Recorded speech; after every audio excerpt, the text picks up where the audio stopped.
Hello and welcome to the channel. In today's video, I will be talking about my Fluval Flex 9-gallon aquarium that is now 1,500 days old, which that is a lot. I feel old already just thinking about it. 1,500 days. Wow.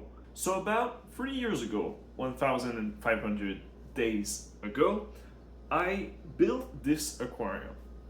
And you can find a video on my channel. And in that aquascape, I used what is called grapevine wood. That wood used to be of a pretty color. It had lots of contrast between beige colors, brown colors. And eventually what happened is that it grew a lot of fungus on it, which was really weird actually. And then it turned all black.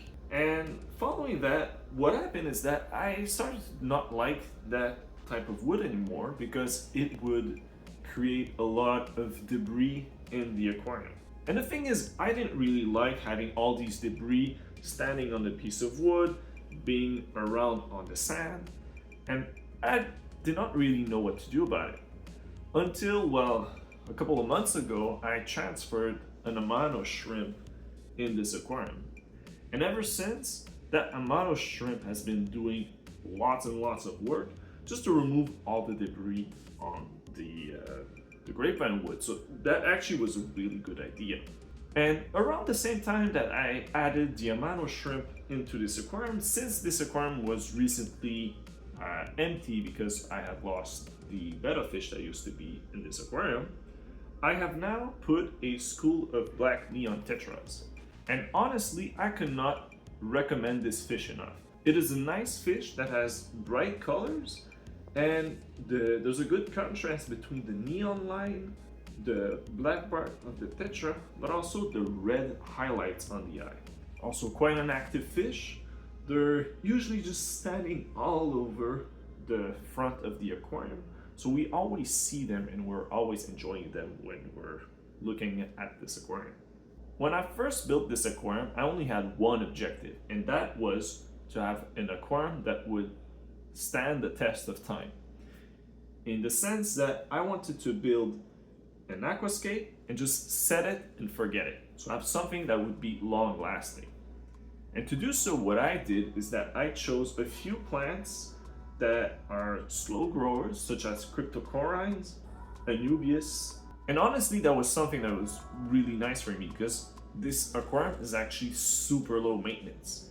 In the sense that I don't have a lot of plants to trim, I don't have a lot of plants to take out of the aquarium, I don't need to over fertilize because I have a good chunk of aqua soil all the way in the back of this aquarium.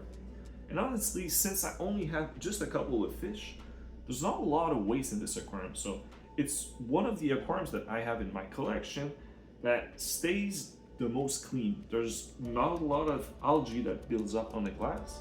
So much so that I really only do a light maintenance of this aquarium every 1 month. Yeah, that seems kind of wild because when I first started this hobby, I was really invested in taking care of the aquarium. So like every week I would be doing a water change and scrubbing out some algae and whatnot. And now it's kind of crazy to think about it that now, almost like 3 years down the line, I'm only really doing maintenance every month, and because this aquarium is one of the most stable ones that I have, so it just really shows you the worth of doing your research, having plants in your aquarium, not having too many fish, really knowing how much food to give, and just finding that sweet balance where you're gonna have a beautiful aquarium, you're gonna have some happy fish, but also you're not always messing with this aquarium by doing all these maintenances. So I'm actually quite happy about it. So anyways guys, that's all for today. If you want to have a beautiful aquarium, just go for a simple aquascape, have some plants, not a lot of fish, and really don't mess around with it too much. And that's about that. That's a beautiful aquarium that's been running now for 1,500 days with no big issues actually. So this is just to show you how you can actually do something and have it last for a long time. So stay creative, and I'll see you in the next one.